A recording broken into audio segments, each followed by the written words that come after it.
All right, we're taking a look at a different version of the Diamond DA40. This is the TDI version of this particular aircraft. This one is kind of unique as far as the aircraft's table goes in the sense that it is a turbo diesel engine as opposed to using conventional petrol or fuel. So we'll have to see if that's any different. Another thing that I like automatically is the fact the instrumentation is classic. You know, when I think of the Diamond 40, I think of this little setup personally with this old school GPS. Assume you even had one, and take a look at the back seat. Got plenty of room.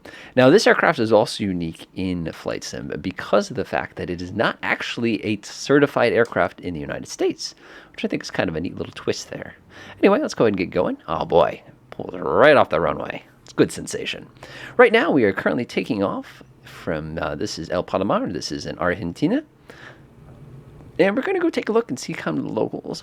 Once we get this thing up to speed, I got to kind of pay attention to what I'm doing here. Got a little bit of a crosswind, but nothing too concerning. All right, give it a gentle tug. Oh, that's really smooth. I'm actually pretty impressed. Now, the nice thing is now that I can actually see what my instruments are doing, I know how far I have to push my right foot to get it going in the correct direction. Sweet. All right, so we're going to make our heading about 16 degrees, which is going to be ever so slightly to the right here. And this is Buenos Aires in Argentina.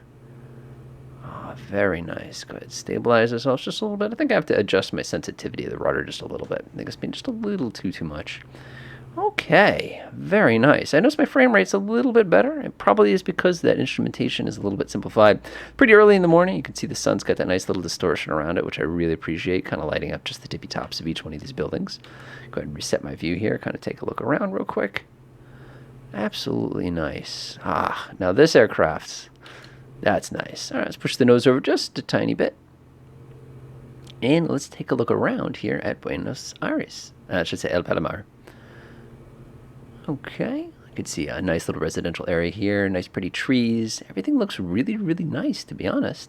This is, again, a neat spot. I love the little truck making his early morning delivery and everything. You can see this is another airport straight ahead.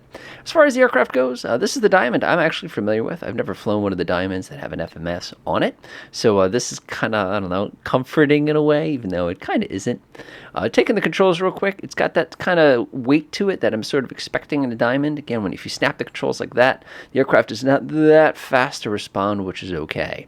Now, one thing I do notice is the fact that I'm kind of wedged at 2,300 RPM right now. So what I'm actually going to do is I'm going to go backing that out just a teeny tiny bit. Notice we have a load gauge on this one. So I can go say I want to put it at 75%, for example. And just like that. And now we're loaded the engine by 75% power. You know, it's very different than some of the other aircraft where instead of a load meter, you might have, manifold pressure or something like that. I'm going to go ahead and bring us a little bit of nose up here. There's a couple of things I want to see while I'm here.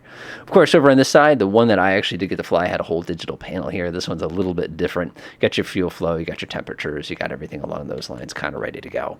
This is a very stable aircraft. I am very impressed. I'm not touching the controls or anything. Just kind of letting it do kind of what it's going to do.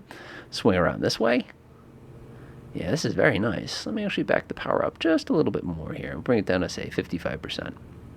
Again, being such an aerodynamic aircraft, you have a lot of kind of room that you can use in order to speed up and slow down.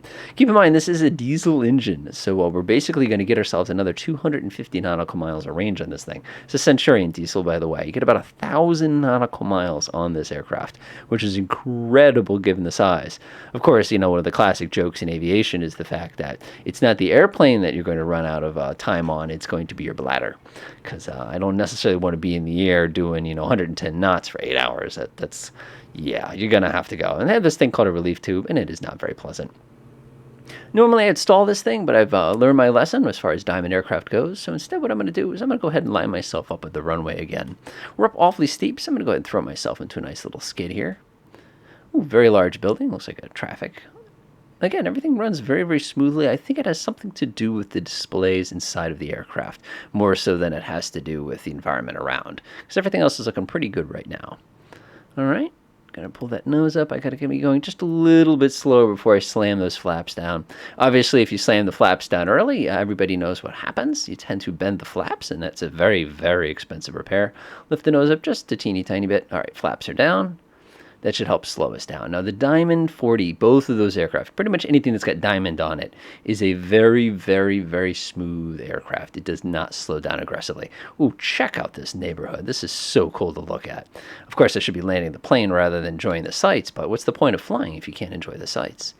Let the nose come down just a teeny tiny bit. You've got one of the nice major highways just kind of chilling right there. You got most of the city. I've never had a chance to make it out to Argentina. Someday I really wish I could, because I've heard there's some really, really nice things to experience there. And I've met some of the nicest people I've ever met from Argentina.